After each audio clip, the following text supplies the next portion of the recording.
Bismillahirrahmanirrahim. Alhamdulillah wassalatu wassalamu ala Rasulillah wa ala alihi wa ashabihi wa man wala, amma ba'd. Hadirin dan hadirat, ikhwan dan akhwat sekalian, rahimani wa rahimakumullah.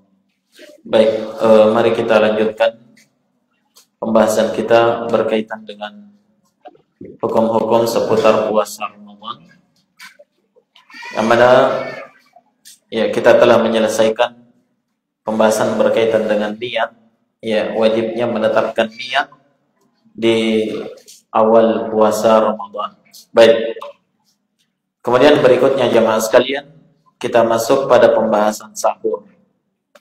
Sebagaimana yang kita pahami bersama bahwa dalam puasa Ramadan di situ ada satu syariat yang sangat agung yang sangat dianjurkan di dalam agama kita, yakni berkaitan dengan sahur. Ya. Yang mana sahur ini dilaksanakan ketika seorang mengawali puasanya pada setiap hari. Diawali dengan apa? Sahur, ya, sebelum terbitnya fajar. Dan sahur ini atau makan ya di waktu sahur itu adalah perkara yang sangat dianjurkan di dalam agama kita dan memiliki fadail, keutamaan yang sangat besar. Di antara keutamaan makan di waktu sahur, apa yang disebutkan oleh Nabi dalam hadis Anas bin Malik, riwayat Al-Imam Al-Bukhari dan Muslim, bahwasanya Nabi sallallahu alaihi wasallam telah bersabda, "Tasahharu fa inna fis sahuri barakah." Makan sahurlah kalian karena sesungguhnya pada makan sahur itu ada keberkahan. Ya, ada barokah yang didapatkan dari makan sahur.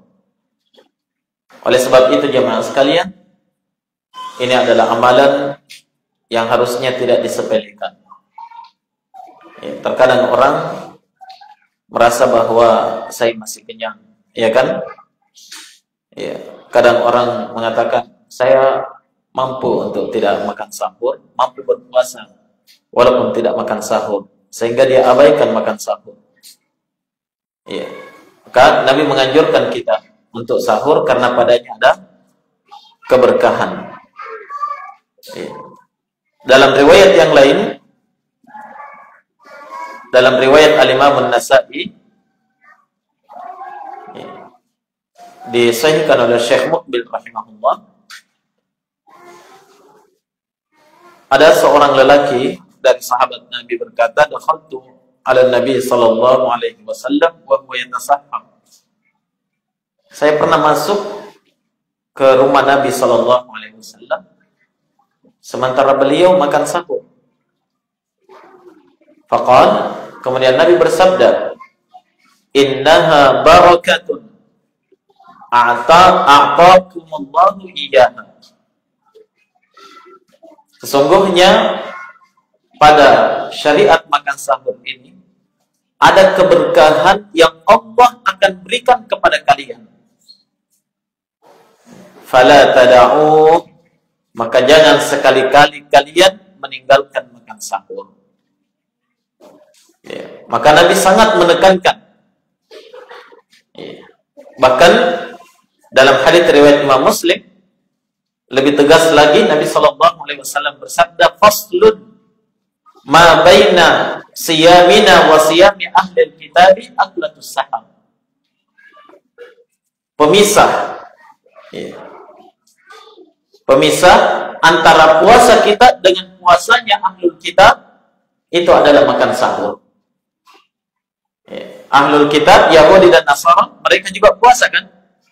Ya, ada juga waktu-waktu mereka puasa, saat-saat mereka puasa. Tapi yang membedakan puasa kita dengan puasa mereka, kita makan sahur. Nah, puasa ahlul kitab itu tidak mengenal makan sahur. Jelas ya? Nah, melihat penekanan yang disebutkan oleh Nabi di sini menunjukkan makan sahur itu adalah perkara yang sangat penting. Namun jamaah sekalian, tetap sepakat kaum muslimin, ya, sepakat kaum muslimin sebagaimana dinukilkan oleh Imam Nawawi, Al-Imam Ibnul Munzir, ya, mengatakan bahwa sepakat kaum muslimin menetapkan bahwasanya makan sahur itu hukumnya adalah sunnah. Sunnah muakkadah, sunnah yang sangat ditekankan. Nah, sunnah yang menyebutkan bahwa walaupun seorang itu cukup dengan meneguk seteguk air dengan niat makan sahur, maka itu dianggap dia makan sahur. Iya. Walaupun dengan meneguk seteguk air saja. Iya. Demikian yang disebutkan, ya, dalam hadits Abu Sa'id Al-Khudri radhiyallahu taala an, riwayat Imam Ahmad dengan sanad yang sahih. Kata Nabi sallallahu alaihi wasallam, as-sahuru barakah, fala tad'u. Makan sahur padanya ada keberkahan, jangan kalian tinggalkan. Walau ayyajra' ahadukum jur'atan min ma'in fa inna Allah wa malaikatahu yusalluna 'alal mutasahhirin. Kata Nabi, jangan kalian tinggalkan makan sahur itu. Walaupun sekedar hanya meneguk seteguk air. Ya. Terkadang orang malas makan di waktu sahur. Ya. Apalagi baru bangun tidur. Ya. Kadang sulit mau makan sahur. Ya. Saya pribadi kadang, bukan kadang ya, terus menerus seperti itu, malas makan sahur. Tapi, Masya Allah, karena hadis ini ya, kita upayakan makan sahur. Sesuap, dua suap. Nah, bahkan walaupun hanya dengan apa? Meneguk seteguk air saja. Atau minum segelas air minum saja. Ya, maka itu sudah dianggap sahur. Kemudian kata Nabi, maka sungguh Allah dan para malaikatnya itu berselawat kepada orang-orang yang makan sahur. Apa artinya selawat Allah kepada hambanya? Ya, Allah memuji-muji hambanya yang makan sahur itu. Malaikat berselawat kepada orang yang sahur. Artinya apa? Malaikat mendoakan kebaikan untuk orang-orang yang makan sahur tersebut. Maka jangan sekali-kali diremehkan. Baik.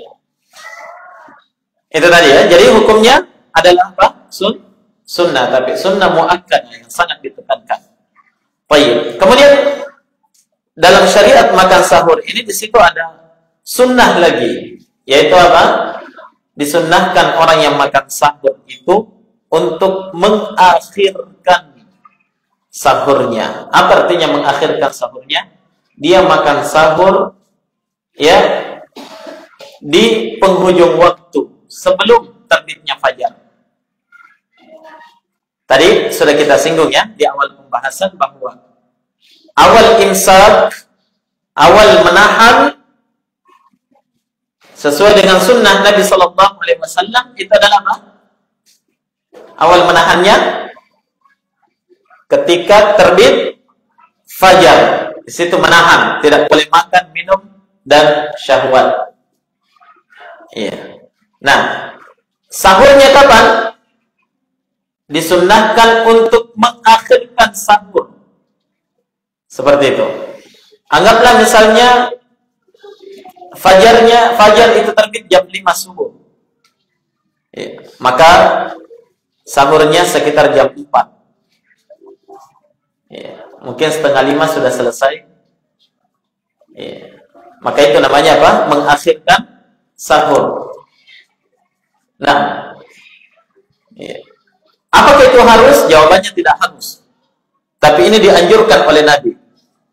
Dalam hadis riwayat Bukhari dan Muslim, ya, disebutkan dari Zaid bin Thabit radhiyallahu taala an, beliau berkata, "Tasahharna ma'a Rasulillah sallallahu alaihi wasallam, thumma qumna ila shalah." Kami dahulu itu selalu sahur bersama Nabi sallallahu alaihi wasallam. Ya. Zaid bin Thabit bin Haritha. Ini Zaid bin Thabit, ini adalah putra dari anak angkat Nabi. Ya, putra dari anak angkat Nabi. Jadi dia selalu sahur bersama dengan Nabi. Kemudian kami langsung berdiri untuk sholat. Sholat subuh maksudnya. Ya, kemudian beliau ditanya, "Kam kana bainal adzan was sahur?" Berapa jarak antara sahurnya Nabi dengan adzan? Qala qadra 50 ayat.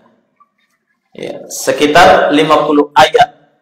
Sekitar orang membaca 50 ayat. Itu jaraknya sejak sahur sampai apa? Sampai sholat subuh. Ya, yakni sampai sudah menahan. Baik. Maka ini menunjukkan apa? Sangat ditekankan untuk mengakhirkan sahur. Ya, mengakhirkan sahur, dan itu yang disunnahkan oleh Nabi Sallallahu Alaihi Wasallam. Dan perlu dipahami ya bahwa as-sahur itu adalah nama waktu di penghujung malam. Paham? Nama waktu di penghujung malam itu sahur namanya. Ya, makanya at-tasahhur itu adalah makan di waktu sahur. Jadi penghujung malam itu ya mungkin sekitar jam 3, jam 4 itu penghujung malam. Ya. Itu namanya makan sahur. Ya. Bukan namanya makan sahur kalau jam 12 malam. Ya. Itu bukan makan sahur namanya, karena belum waktu sahur itu. Bisa dipahami? Karena itu pertengahan malam. Ya, kadang orang mengatakan, makan memang bukan baru tidur, apalagi habis begadang nonton bola ya. Jangan sampai tidak bangun nanti. Ya, kita makan memang digesok memang jam berapa? Jam 1 malam. Nah, itu niatnya apa? Kita sahur memang. Itu bukan sahur, itu makan malam. Ya, sahur itu kapan? Di penghujung malam, sekitar ke jam 3, jam 4. Tapi afdalnya itu sekitar jam-jam 4. Ya, sekitar begitu. Kenapa? Karena itu bentuk mengakhirkan sahur. Baik. Ya, dan akhir waktu sahur kapan? Akhir waktu sahur itu kapan? Itu tadi. Akhir waktu sahur adalah awal waktu sholat subuh. Kapan awal waktu sholat subuh? Terbitnya fajar. Terbit fajar shadiq itu sudah masuk waktu subuh dan itu akhir waktu sahur. Paham? Ya, hanya kebiasaan kita di Indonesia itu ada waktu jeda antara azan dengan apa? Dengan imsak ya.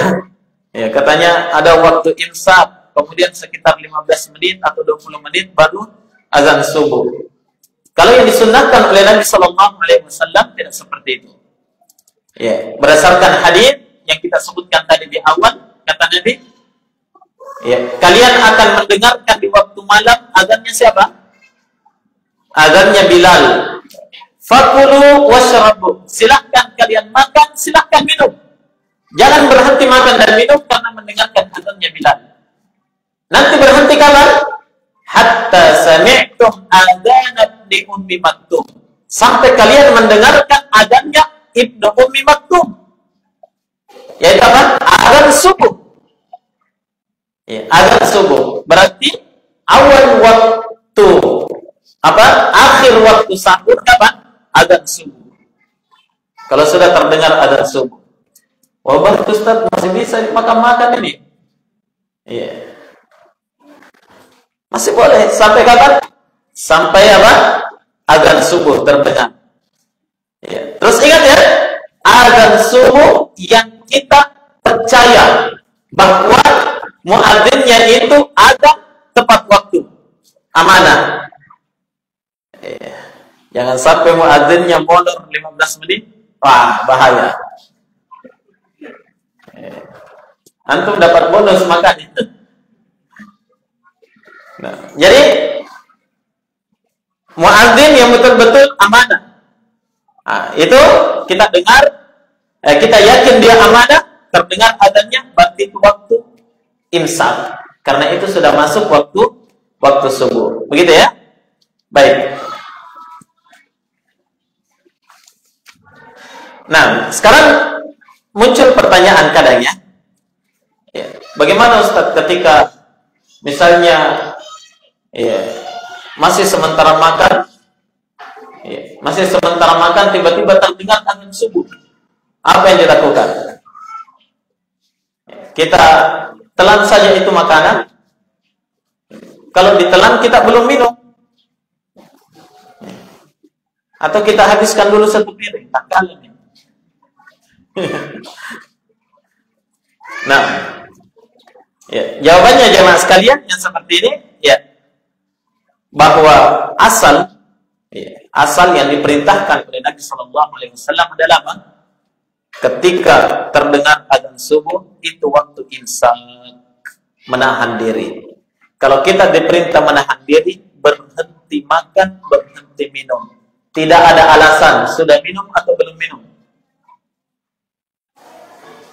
Ya, tidak ada alasan. Ustaz berarti mubazir ini di piring. Ya, antum pilih mana, mubazir atau batal puasanya? Iya. Seperti itu ya. Jadi kalau terdengar azan berhenti. Selesaikan. Ya. Jangan terdengar Allahu Akbar, ambillah minum cepat. Wah, itu berarti apa? Sama saja dia membatalkan puasanya. Kalau belum minum, tidak usah minum. Tawakkal ala Allah. Nah, ini kadang jadi dilema ya, seperti itu. Baik. Oleh karena itu jemaah sekalian, supaya tidak buru-buru, ya seorang itu bisa mengantisipasi. Ya, hanya kadang terjadi seperti itu kalau kadang orang telat ya. Telat makan sahur, ya, telat bangun. Ya, sehingga kadang terburu-buru seperti itu. Baik, alikhwa wal akhwat rahimani wa rahimakumullah. Ya, selesai pembahasan kita berkaitan dengan sahur. Lanjut. Kita masuk pada pembahasan al-iftar. Ya, buka puasa. Nah, seharian kita menahan makan, minum dan syahwat. Ya. Makan, minum dan syahwat seharian. Maka ya, mengakhiri puasa pada setiap harinya itu dengan iftar. Apa itu iftar? Berbuka puasa. Dan iftar berbuka puasa ini hukumnya wajib. Jelas ya? Kenapa?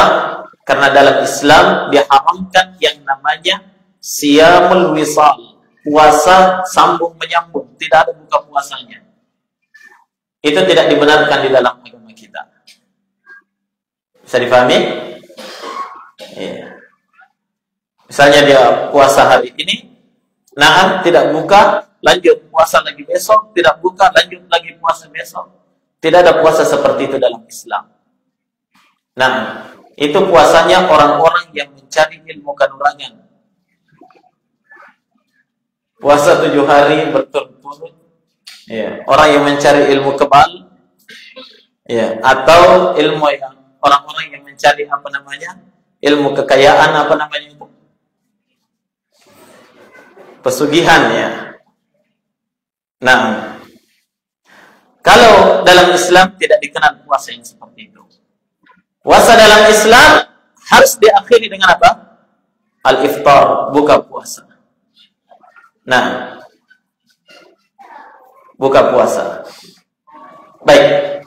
Dan yang disunnahkan ketika buka puasa itu adalah mempercepat berbuka. Sesuatu yang apa namanya dibenci oleh Nabi SAW ketika seorang itu menunda-nunda buka puasa.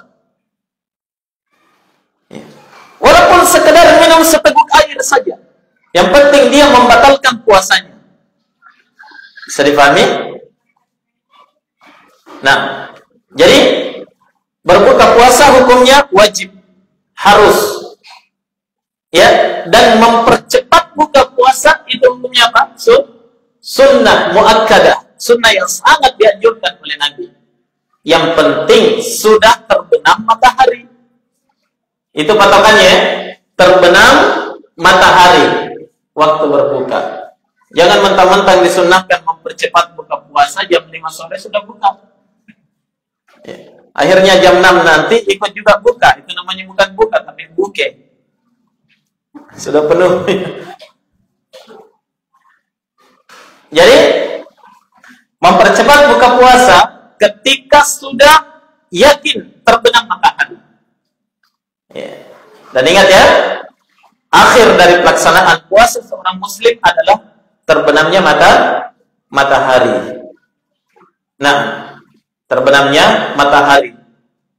Dan itu adalah awal waktu maghrib. Di sini juga penting bagi seorang muadzin amanah dalam mengumandangkan azan. Ya. Karena yang menjadi patokan bagi kaum muslimin, tidak mungkin semua orang mau pergi ke pantai menyaksikan terbenamnya matahari. Ya kan? Tidak mungkin. Tapi yang ditugaskan untuk melakukan itu adalah seorang muadzin saja. Kaum muslimin yang lainnya, mereka berbuka sesuai dengan apa? Sesuai dengan azannya sang muadzin ini. Bisa dipahami? Iya. Yang jadi masalah kalau muadzinnya pas terbenam matahari sudah buka, setengah jam kemudian baru dia azan. Nah, ini fenomena banyak terjadi seperti itu.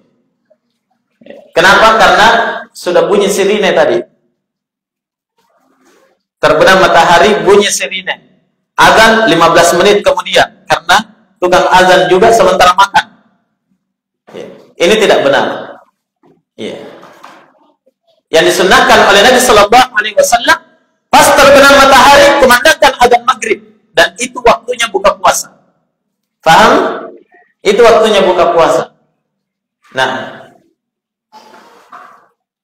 mungkin ada yang mengatakan, Ustaz, berarti terlalu mepet. Kita buka langsung apa? Langsung waktu sholat maghrib. Ya. Jawabannya apa? Nabi melaksanakan tersebut dan tidak pernah mepet waktunya. Kenapa? Karena Nabi dan para sahabatnya itu berbuka hanya dengan apa? Beberapa butir kurma dan beberapa teguk air. Setelah itu sholat maghrib. Setelah itu baru makan malam. Yang jadi masalah antum berbuka langsung campur makan malam. Akhirnya apa? Molor waktu maghrib, hampir masuk isya. Itu pun sholat tidak bisa lagi ruku. Sudah bersendawa semua. Ini yang jadi masalah. Baik. Kalau Nabi sekedar membatalkan puasa, kemudian sholat maghrib. Kenapa? Karena awal waktu maghrib itu adalah akhir waktu berpuasa. Waktunya berbuka. Nah, jadi sekali lagi muadzin yang tugas sebagai adzan mengumandangkan adzan gimana? Pas sudah masuk waktunya terbenam matahari, dia berbuka, minum air, baru adzan. Jangan makan dulu, kasihan orang yang lain menunggu di rumah. Kapan adzannya ini? Ternyata muadzinnya sudah kenyang. Nah, baik, seperti itu ya. Jadi disunahkan percepat berbuka puasa. Nah, dan tidak dibenarkan untuk menunda-nunda. Bahkan ya, Nabi sallallahu alaihi wasallam bersabda dalam hadis riwayat Bukhari dan Muslim, la yazalun nasi bi khair ma ajjalul fitr. Manusia senantiasa berada di atas kebaikan selama mereka mempercepat buka puasa. Ya, selama mereka mempercepat buka puasa. Jadi sangat dianjurkan oleh Nabi sallallahu alaihi wasallam.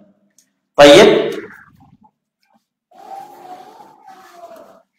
Kemudian masalah bagaimana dengan hukum puasa seorang yang berbuka puasa menyangka sudah terbenam matahari. Ternyata sementara buka tiba-tiba nampak matahari belum terbenam. Bagaimana hukum puasanya yang seperti ini?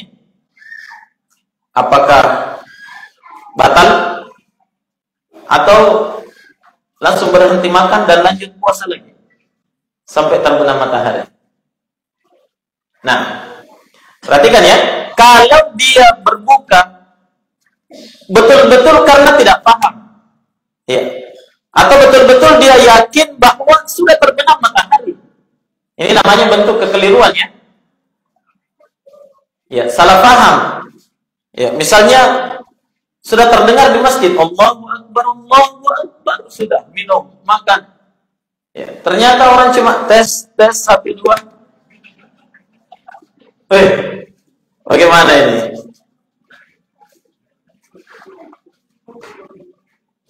Ternyata cuma tes mic, ya. Itu contoh. Insyaallah tidak ada yang seperti ini. Jadi bagaimana hukumnya seperti itu? Jawabannya, ketika nampak baginya bahwa ternyata belum terbenam matahari, maka kewajiban baginya untuk apa? Untuk menahan diri, berhenti makan dan minum. Kemudian lanjut puasanya. Setelah yakin betul terbenam matahari baru dia berbuka lagi. Seperti itu ya. Nah, bagaimana dengan makannya, minumnya? Sudah makan, sudah minum. Itu tidak ada masalah, insyaallah taala Allah akan memaafkan. Kenapa? Masuk dalam keumuman dalil ya. Rabbana la tu'akhidna in nasina aw akhtana. Ya Allah, jangan Engkau menghukum kami jika kami apa? Lupa atau bersalah. Ini masuk dalam bentuk bersalah, ya. Masuk dalam bentuk kesalahan. Maka tidak masalah insyaallah. Tapi kalau ada unsur kesengajaan di dalamnya, maka ini masuk dalam kategori membatalkan puasa sebelum waktunya. Yang diancam di dalam hadits Nabi sallallahu alaihi wasallam. Dalam hadits Abu Umamah Al-Bahili radhiyallahu taala an yang diriwayatkan oleh Al-Hakim dalam Mustadraknya dan sejumlah ulama yang lainnya dengan sanad yang sahih, bahwa Nabi sallallahu alaihi wasallam pernah melihat, diperlihatkan kepada Nabi sallallahu alaihi wasallam melakukan perjalanan dan melihat beberapa peristiwa. Di antaranya Kata Nabi, fa idza ana biqaumin mu'allaqina bi'aqibihim tasilu ashdaquhum daman. Tiba-tiba saya diperlihatkan ada orang yang digantung kakinya, kepalanya di bawah, rahangnya pecah mengeluarkan darah. Faqultu ma haula. Saya bertanya, wahai Jibril, siapa mereka itu? Kata malaikat Jibril, haula alladziina yufṭiruna qabla tahillati shaumihim. Mereka itulah orang-orang yang berbuka sebelum masuk waktu berbuka puasa. Iya, sengaja apa? Sengaja membatalkan puasanya. Seperti itu siksa yang akan didapatkan oleh orang-orang yang sengaja membatalkan puasanya di siang hari bulan Ramadan. Nah, wallahul musta'an. Baik. Ikhwani wa akhwati fid din, rahimani wa rahimakumullah. Iya. Demikian pula jemaah sekalian, orang-orang yang terjadi syak, ragu. Ya. Ini sama sekali tidak boleh dia membatalkan puasanya. Tidak boleh makan, tidak boleh minum, tidak boleh jima. Ya. Kalau masih ragu. Jadi asalnya buka puasa itu dibangun di atas apa? Al-yakin, harus yakin. Yakin dengan apa? Apakah dengan menyaksikan betul-betul matahari terbenam? Atau dengan mendengarkan muadzin yang amanah? Jelas ya? Iya. Jangan sampai cuma ragu-ragu, kayaknya terbenam di matahari. Sudah benar? Kita makan. Iya. Ini yang seperti ini, dia iftar, buka puasa dalam keadaan ragu. Orang-orang yang seperti ini masuk dalam kategori sengaja membatalkan puasanya. Ya, kenapa? Karena dia berada di atas keraguan, kemudian dia berbuka puasa. Ya, baik. Kemudian sini satu masalah, dan ini masalah kontemporer berkaitan dengan buka puasa. Seorang yang misalnya telah berbuka puasa, orang yang mau melakukan perjalanan jauh lewat via pesawat terbang, ya. Ya. Misalnya di bandara sudah terdengar adzan maghrib di bandara, sudah makan, minum, kemudian ya sudah dipanggil masuk ke pesawat, ya. Pesawat ketika terbang kelihatan lagi matahari, terang lagi. Iya, terang lagi. Jadi bagaimana? Apakah dia puasa lagi? Padahal tadi sudah buka. Seperti itu ya? Iya. Ini masalah kontemporer. Karena di zaman Nabi tidak ada pesawat terbang. Nah, ya, yang seperti ini kita kembalikan kepada fatwa para ulama kita. Difatwakan oleh para ulama kita, ya, dalam masalah ini, ya, sebagaimana yang difatwakan oleh para ulama yang ada dalam al-lajnah ad-daimah lil buhuth al-ilmiyyah wal ifta, lembaga riset dan fatwa di kerajaan Saudi Arabia. Mereka menetapkan bahwasanya, ya, seorang itu menahan imsak dan berbuka puasa sesuai dengan waktu di mana dia berada. Bisa dipahami? Sesuai dengan waktu di mana dia berada. Ketika ada perubahan, maka yang jadi patokan adalah waktu di mana dia berada itu tadi. Sekarang ketika dia di bandara sudah masuk waktu buka puasa, berarti dia berada pada waktu bandara, dia di bumi, ya, dia berada di daratan. Nah, maka dia buka, dan dia sudah menyelesaikan puasanya menurut waktu di bumi, di daratan. Ketika dia terbang di udara, terlihat kembali matahari, maka sudah tidak ada kewajiban untuk menahan puasa lagi. Paham? Iya. Nah, sekarang demikian pula sebaliknya. Demikian pula sebaliknya. Ketika dia di bandara, misalnya, sudah hampir buka puasa, sisa 5 menit, tiba-tiba dipanggil masuk di pesawat, pesawat terbang, kelihatan lagi matahari, panjang lagi waktunya.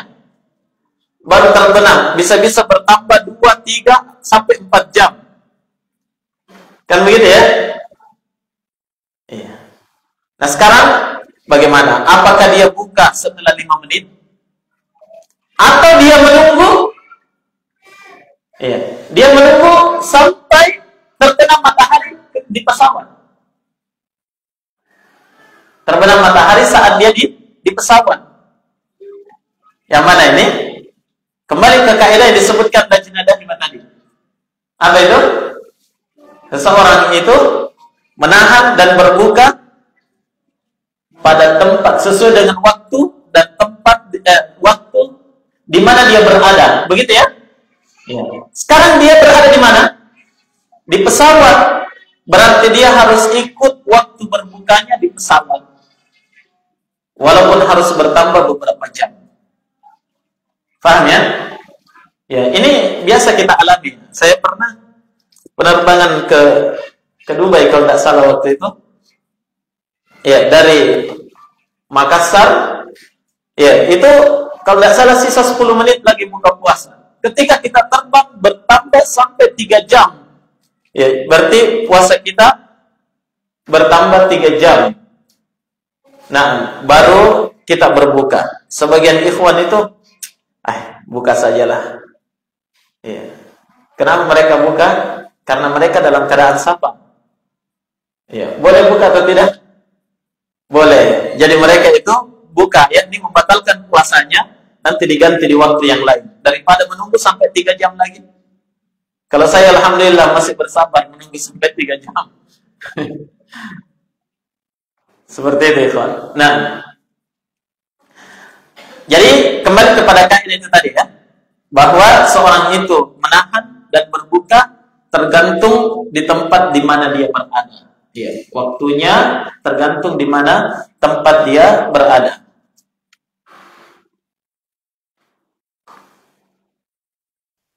Baik. Kemudian, ya, yang terakhir dari permasalahan iftar ini adalah apa yang disunnahkan digunakan untuk berbuka. Saya kira ini semuanya maklum ya. Ya, sebahagian orang mengatakan bahwa disunnahkan berbuka minum yang manis-manis. Kadang begitu ya. Mungkin ini penjual minuman yang fatwakan. Tayyib. Yang benarnya bahwa yang disunnahkan digunakan berbuka itu adalah kurma. Ya, kurma basah, rutab. Nah, ini sesuai dengan hadis ya, bukan sesuai fatwa penjual kurma. Sesuai dengan hadis Nabi sallallahu alaihi wa ala alihi wasallam dalam hadis Anas bin Malik radhiyallahu taala an riwayat Imam Tirmidzi dengan sanad yang sahih. Naam, kata Anas bin Malik, kana Nabi sallallahu alaihi wasallam yuftiru qabla an yusalliya ala rutaban. Nabi sallallahu alaihi wasallam itu berbuka puasa sebelum salat memakan beberapa biji kurma rutab. Semua tahu rutab ya? Biasa makan rutab kan? Rutab, kurma basah. Ya, kurma yang masih mengkal itu. Nah, namanya rutab. Fa in lam takun rutabat. Kalau Nabi tidak dapat rutab, fatumaira, maka Nabi itu berbuka dengan beberapa tamar, kurma kering. Ya, fa in lam takun tumaira hasawatin mimma. Kalau Nabi tidak mendapatkan ada kurma kering, Nabi meneguk beberapa teguk air. Sudah itu salat. Paham? Setelah itu apa? Salat. Terus bagaimana es cendolnya? Gimana ini es buah, es cendol, nah apa perangi dan seterusnya. Sayang ini kalau dilewatkan. Ya, silahkan dimakan setelah sholat. Ini penting sekali kita terapkan di karena sebagian di masjid-masjid kita ini, masya Allah, kesibukannya di berbuka puasa. Akhirnya apa? Sholat tertunda. Nah, silahkan dimakan setelah sholat.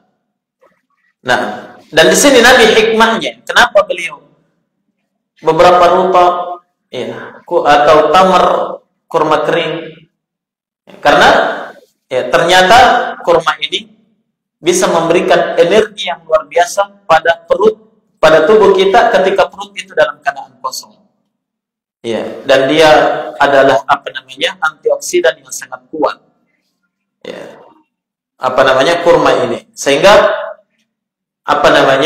perut kosong itu sangat baik sekali. Yang pertama masuk adalah kurma.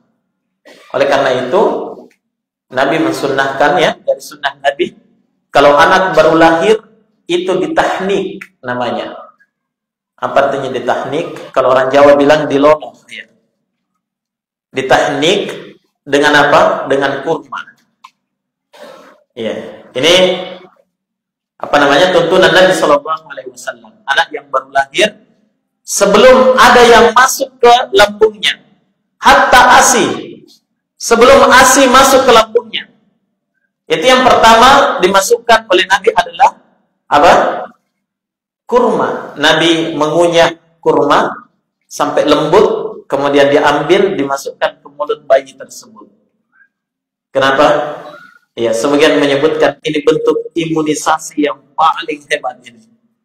Nah, kalau begitu tidak bisa imunisasi, Ustaz. Saya tidak bilang seperti itu ya. Tapi ini bentuk kekebalan tubuh yang sangat hebat menurut penelitian para ahli dari kurma tersebut. Ya, makanya Maryam alaiha salatu wassalam dalam surah Maryam ketika dia baru melahirkan dalam keadaan lemah, apa yang diperintahkan untuk dimakan? Wa huzzi ilaiki bijid'in nakhla tusaqit 'alaiki rutaban janiyya. Goyangkan pohon kurma itu, wahai Maryam, akan berjatuhan padamu kurma-kurma yang mengkal, yang sangat baik. Seperti itu. Jadi yang pertama dalam keadaan lemah itu sangat baik kurma. Baik, maka ini yang pertama Nabi makan ketika berbuka. Kalau tidak ada, baru meneguk beberapa teguk air putih. Seperti teleponnya. Baik. Yang kita salat Isya adalah doa iftar, doa berbuka puasa. Warid beberapa hadis berkaitan dengan doa yang dibaca oleh Nabi dalam berbuka puasa. Ada beberapa versi ada membaca Allahumma laka sumtu wa bika amantu wa ala rizqika aftartu. Ada juga yang membaca dhahabal dhama' wa tallatil uruq wa thabatal ajru insyaallah. Dan beberapa doa lain. Namun doa yang pertama tadi, Allahumma laka sumtu wa ala rizqika aftartu wa bika amantu wa ala rizqika aftartu, ini hadisnya diriwayatkan oleh Imam Ad-Darqutni. Dan pada sanadnya ada kelemahan. Hadisnya dhaif. Pada sanadnya ada seorang rawi bernama Abdul Malik bin Harun bin Antara. Dia meriwayatkan dari ayahnya. Dia adalah Abdul Malik bin Harun, ini dihukumi para ulama ahli hadis matruk. Orang yang ditinggalkan periwayatannya. Kalau dalam ilmu hadis ini hadisnya sudah sangat lemah. Kemudian ayahnya sendiri itu dhaif, lemah. Sehingga ada dua cacat dalam periwayatan doa ini.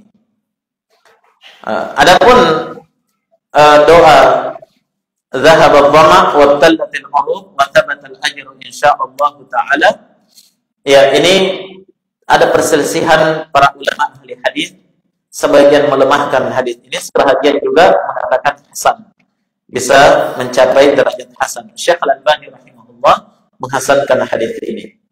Ya, doa dzahaba dhama wa tallatil urub wa thabata al-ajru insyaallah taala. Baik. Cuma biasa kalau di televisi digabung ya. disambung seperti itu. Baik. Namun kalau antum berbuka cukup membaca bismillah cukup. Ya, bismillah sudah makan. Sudah cukup insyaallah taala. Kalau membaca doa ini lebih baik lagi. Naam, wallahu taala a'lam. Baik. Mungkin sebelum kita memasuki waktu Isya ada yang perlu ditanyakan mungkin berkaitan dengan apa yang sudah kita bahas, karena ba'da Isya nanti insyaallah kita akan membahas berkaitan dengan mubtilatus siyam, pembatal-pembatal puasa. Ini juga banyak masalah kontemporer dalam pembatal-pembatal puasa ini ya. Iya, nanti ada yang tanyakan bagaimana hukumnya suntik, infus, apalagi donor darah dan seterusnya ketika berpuasa. Baik, itu akan kita bahas nanti insyaallah taala. Tapi ya, apa yang sudah kita bahas mungkin ada yang butuh ditanyakan, ada yang kurang jelas. Untuk akhwat silahkan menulis di secari kertas.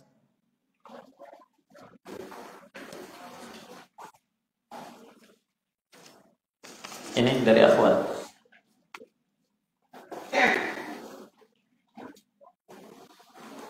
Oh iya, tadi ada yang bertanya melalui Facebook ya. Apa tadi pertanyaannya itu?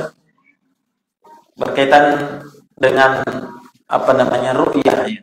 Melihat hilal. Ya, tadi kita katakan yang sesuai dengan sunnah Nabi itu adalah ru'yah, melihat. Nah, cuma katanya kadang bagaimana kalau orang sudah ru'yah, melihat, tapi ternyata ada kelompok tertentu yang menganggapnya belum, karena belum mencapai sampai derajat sekian dan sekian. Terkadang orang yang meru'yah itu sendiri berselisih. Kalau sudah terlihat sekian derajat, oh ini sebagian kelompok mengatakan sudah masuk, sudah terlihat. Sebagian kelompok mengatakan belum. Nah, ini terjadi perdebatan biasa. Kalau yang seperti ini, dikembalikan ijtihadnya kepada para penguasa, kepada pemerintah. Ya, pemerintah yang menetapkan bahwa ini sudah masuk atau ini belum masuk. Nah, kenapa? Karena tentunya pemerintah itu mengkaji secara ilmiah dari para ahli. Seperti itu. Maka kita kembalikan kepada para penguasa. Wallahu a'lam. Ini ada pertanyaan dari akhwat. Bismillah, ahsanallahu ilaikum ya Ustaz. Afwan Ustaz, bolehkah minum pil agar tidak haid saat Ramadan? Jazakallahu khairan. Pil penahan haid ya? Ya. Pada sebahagian ibadah ya, terkadang akhwat itu, wanita itu terganggu dengan masa haidnya. Termasuk puasa Ramadan, termasuk apalagi umrah, haji, itu terkadang ya terganggu dengan masa haidnya. Baik, ada beberapa fatwa para ulama tentang ini, dan ulama sekarang itu terjadi khilaf, perselisihan juga memberikan fatwa berkaitan dengan pil penahan haid ya saat Ramadan. Nah, sebagian mengatakan boleh, sebagian mengatakan tidak boleh. Nah, namun ya wallahu a'lam, yang benarnya pada asalnya tidak ada larangan. Ya, pada asalnya tidak ada larangan menggunakan pil tersebut. Baik. Hanya perlu dipertimbangkan beberapa pertimbangan. Yang pertama, bahwa para wanita dahulu di zaman Nabi Sallallahu Alaihi Wasallam sebelum dikenalnya pil-pil yang seperti ini, mereka juga haid dan mereka ganti di luar Ramadan. Jelas ya? Maka mengikuti mereka itu lebih baik. mengikuti para salaf, itu adalah jalan yang terbaik. Nah, berbeda misal karena ini Ramadan ya. Ramadan itu bisa diganti di hari yang lain. Ya. Berbeda misalnya kalau pelaksanaan ibadah haji. Ya. Jauh-jauh dari Indonesia, korbankan waktu, tenaga, biaya, berangkat, bertepatan masa haidnya pas wukuf di Arafah. Ya. Sementara itu hanya sekali dilaksanakan. Nah, mungkin itu bisa ditoleransi lah, dia minum. Tapi itu pun di zaman Nabi, Aisyah mengalami seperti itu. Sampai Aisyah menangis di hadapan Nabi. Kata Nabi, "Mayuki ya Aisyah, ana fisti?" Apa yang menyebabkan kamu menangis wahai Aisyah? Apakah kamu haid? Katanya, "Betul wahai Rasulullah." Ya, kata Nabi, "If'ali ma yaf'alul hajj illa an tatufi bil bait." Laksanakan semua yang dilaksanakan oleh orang yang melaksanakan ibadah haji kecuali satu, jangan tawaf di Baitullah. Itu saja. Nah, setelah selesai haidnya, baru Nabi perintahkan Abdurrahman bin Abi Bakar, adiknya Aisyah, temani Aisyah keluar ke Tan'im. Keluar ke Tan'im untuk berihram, baru masuk, baru dia tawaf di Ka'bah. Jelas ya? Iya. Apa itu jemaah sekalian? Hikmah yang kita ambil daripadanya, bahwa ada solusinya selain daripada pil penahan haid. Bisa dipahami? Tapi kalau ada yang mau minum, asalnya tidak ada larangannya. Ya, hanya ini pertimbangan saja. Pertimbangan yang kedua, bahwa pil penahan haid ini adalah pil-pil yang memiliki efek samping. Begitu dok ya? Ini saya bicara kayak dokter. Dia memiliki efek samping yang ya minimal bisa mengacaukan masa haid seorang wanita. Setelah minum pil penahan haid, nanti 2 bulan 3 bulan ke depan itu kacau masa haidnya. Tidak menepati masa haid yang sebenarnya. Maka ya itu punya efek-efek seperti itu, Allahu a'lam. Tapi ingat ya, kalau ada yang mau minum, tidak ada larangannya. Wallahu a'lam. Baik. Ada yang lain?